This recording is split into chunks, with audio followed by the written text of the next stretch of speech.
Assalamualaikum warahmatullahi wabarakatuh. Selamat malam pemirsa, kembali lagi dalam program talk show malam hari ini ya. Dan memang terus kita akan membahas isu-isu yang menarik. Nah, ini memang terkait tentang politik, artinya juga begitu banyak sudah para calon untuk mempersiapkan diri menuju ke pemilihan di tahun 2019, yaitu pemilihan legislatif. Nah, tentu di sini juga tentu banyak hal yang ingin diutarakan terkait dengan visi misi dan yang lainnya. Lalu bagaimana jika pemuda terjun ke dunia politik? Nah, untuk itu kita angkat tema keterlibatan generasi muda dalam pilek 2019. Baik, di sini sudah ada Erlanda Juliansyah Putra, SHMH. Assalamualaikum. Waalaikumsalam warahmatullahi wabarakatuh. Baik, seorang politisi muda, tentunya juga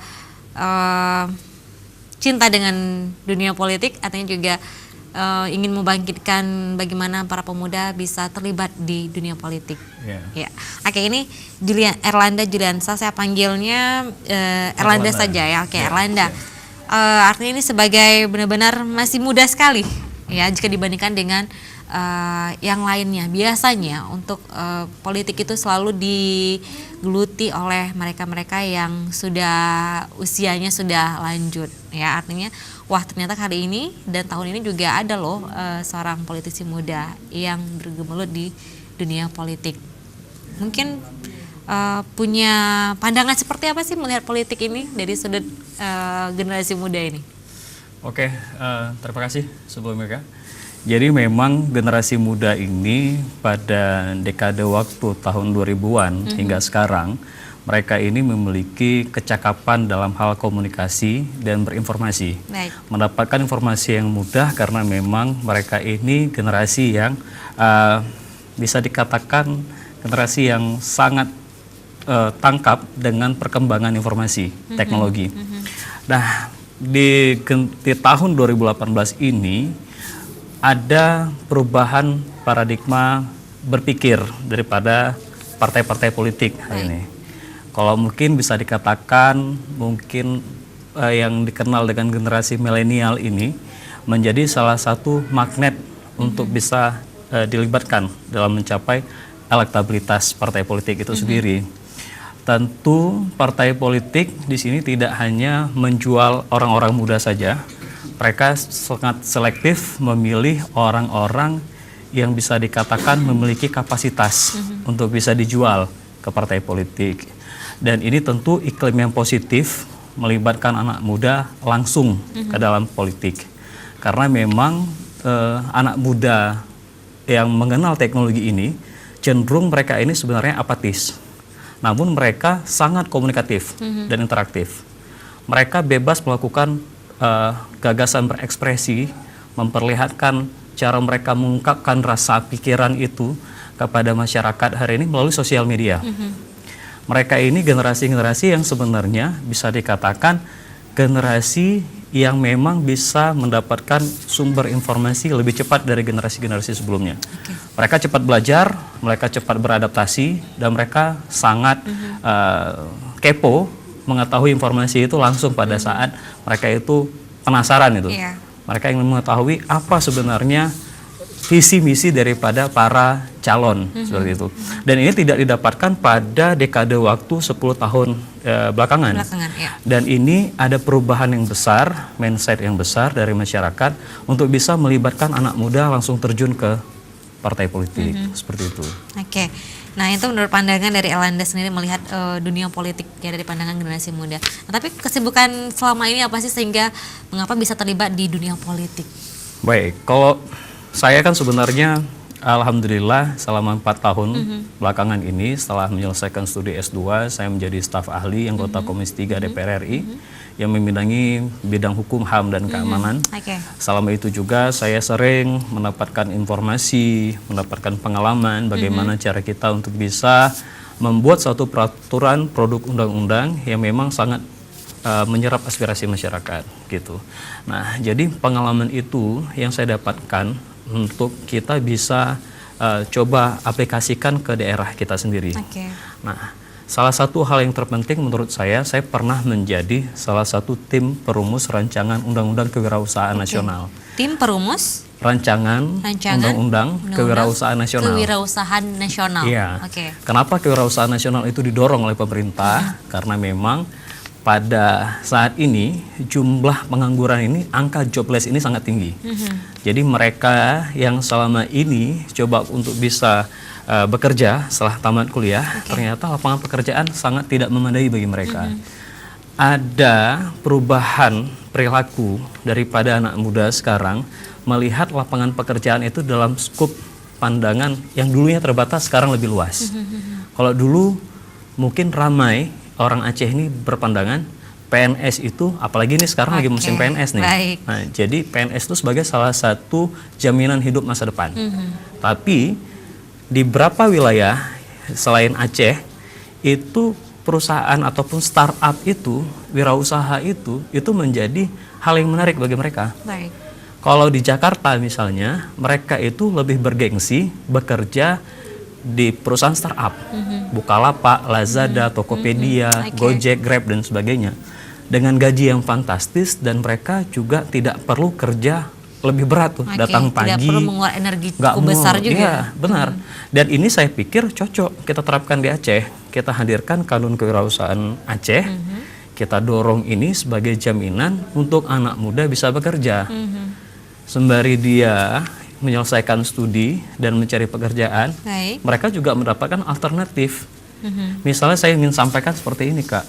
Gojek itu kan hadir di Aceh, itu kan menerobos kebiasaan masyarakat Aceh. Nggak pernah ada cerita masyarakat Aceh itu memiliki pangkalan-pangkalan ojek, yang ada beca. Tapi dengan hadirnya Gojek hari ini, anak muda Aceh yang dulunya gengsi, hari ini mereka nggak gengsi.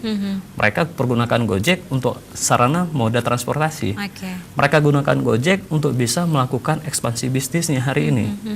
Media online saya rasa sangat berpihak untuk anak muda. Dengan modal kos yang kecil, mereka nggak perlu buat sewa toko dan menjual produk, membayar gaji pegawai. Industri rumahan dengan kreativitas yang bagus, mereka viralkan melalui sosial media, mereka endorsekan ke kawan-kawannya, itu juga menarik bagi mereka, seperti itu. Jadi memang media sosial ini sangat berpeluang, dan ini juga salah satu peluang yang seharusnya dimanfaatkan oleh generasi muda saat ini. Dan mungkin belum familiar itu terjadi di Aceh ya, artinya bagaimana generasi muda sekarang, pemuda sekarang lebih tertarik kepada dunia usaha, ya, kewirausahaan daripada menjadi karyawan, ya, ataupun daripada menjadi PNS. Nah, tapi artinya di sini Erlanda tidak ikut tidak ikut PNS ya, CPNS ya? Enggak. Kita konsisten. Tetap konsisten, baik. Dan juga mempersiapkan diri untuk tahun depan. Siap ya, Nah, kemudian juga Erlanda melihat generasi muda, artinya kalau kita lihat mungkin di Aceh juga kurang peduli nih ya terhadap politik. Ya, mungkin kalau Erlanda sendiri melihat seperti apa? Ya, ini ketidakpedulian politik karena memang politik kita sangat pragmatis. Ini yang menyebabkan mereka kurang tertarik dengan politik. Padahal buta politik itu merupakan hal yang sangat fatal. Kita ingin mengkritisi suatu kebijakan, itu harus melalui jalur politik. Kita ingin mengambil suatu kebijakan yang sifatnya pro terhadap masyarakat, harus melalui politik. Dan politik ini seharusnya menjadi kewajiban bagi setiap generasi muda untuk mereka bisa care setidaknya. Peduli, kalau memang tidak mereka ingin mencalonkan diri, setidaknya mereka berpartisipasi. Karena politik ini tidak hanya cukup untuk dia itu bisa mengemukakan gagasannya, aspirasi masyarakat itu melalui jalur parlemen, mereka juga bisa langsung menentukan pilihan kepada calon wakil rakyat. Dan pemilu itu merupakan sarana demokrasi untuk mereka bisa terlibat. Sangat disayangkan apabila generasi muda hari ini, karena memang kita hari ini generasi mudanya banyak yang memang lagi tergiur dengan game online, mereka sampai dengan tengah malam nggak tidur, pagi-pagi nggak ke TPS, nggak melakukan pemilihan, pemungutan suara, yang mereka juga akan merasakan dampak secara tidak langsung selama 5 tahun setelah mereka nantinya tidak melakukan kewajiban itu lagi. Dan itu kita dorong anak muda di Aceh terutama, karena nggak hanya partai politik seperti partai saya, kebetulan saya naik dari partai PKS nih. Partai-partai lain juga mengajak serta anak-anak mudanya. Bahkan ada usia yang lebih muda, umur 23 tahun juga ada yang jadi calon anggota DPRA. Kenapa seperti itu? Karena memang ini mengajak serta minat anak-anak muda untuk bisa tahu politik. Nah, ada peluang yang bisa didapatkan oleh anak muda. Mereka sebenarnya bisa memangkas money politik. Caranya melalui gagasan visi misi yang efektif. Gunakan sosial media sebagai sarana. Hari ini apabila kita pergunakan misalnya sarana yang sifatnya konvensional, spanduk di mana-mana, kos politik pasti mahal. Melalui sosial media, buat video kreatif selama 1 menit, sebarkan di WhatsApp, saya pikir itu lebih efektif. Cukup banyak yang menonton. Dan ini bisa membantu para politisi muda yang ingin melakukan gagasannya. Mereka cenderung lebih bersih, tidak pernah terlibat dalam hal-hal yang mungkin melanggar hukum dan sebagainya. Dan mereka ini punya keberanian tekad. Dan generasi ini saya pikir di generasi mungkin yang dikatakan generasi Y atau Y itu generasi Z itu kan, itu kan mereka itu memang sejak lahir mereka itu sudah langsung terkoneksi dengan berbagai macam informasi teknologi, sehingga ada yang mengatakan ini generasi 3C, connected, kolaboratif, dan juga kreatif. Mereka ini yang terlahir sejak lahir, apalagi generasi yang lahir tahun 2012 ke atas, lahir aja umur 2-3 tahun udah bisa tuh mencet-mencet gadget, ya kan? Udah bisa buka-buka YouTube. Bahkan mereka juga tahu tuh kalau seandainya kan handphone orang tuanya yang ada sandinya juga bisa mereka tiru sandi orang tua. Artinya generasi yang memang sudah terkonektedkan sejak dia sudah lahir. Generasi ini juga bisa berkolaborasi dengan kawan-kawan yang melakukan kreativitas yang bisa memberi nilai positif. Dan generasi ini sangat kreatif. Jadi generasi ini nggak bisa kita didik, kita lakukan dikte kepada mereka, karena mereka ini jauh lebih cepat dapat informasi ketimbang kita. Mereka mudah berkomunikasi dengan orang luar. Aceh tentunya memiliki kekhususan syariat Islam. Mereka mendapatkan informasi mungkin pelaksanaan syariat Islam lebih efektif selain Aceh di daerah mana sih? Mereka bisa menggunakan sarana YouTube, Google, dan sebagainya untuk bisa mendapatkan informasi tersebut. Seperti itu. Jadi generasi ini saya pikir di Aceh terutama mereka ini bisa menjadi modal untuk bisa menggerakkan suaranya kepada para pemuda yang memang memiliki kapasitas. Jadi track recordnya mudah di tracking seperti itu. Artinya bagaimana mereka juga bisa mengacukan suara mereka itu kepada orang yang betul-betul bisa dipercaya dan artinya lebih asik diajak bicara ya, diajak berkomunikasi, diajak bermusyawarah ataupun yang lebih dapat menyampaikan aspirasi generasi muda.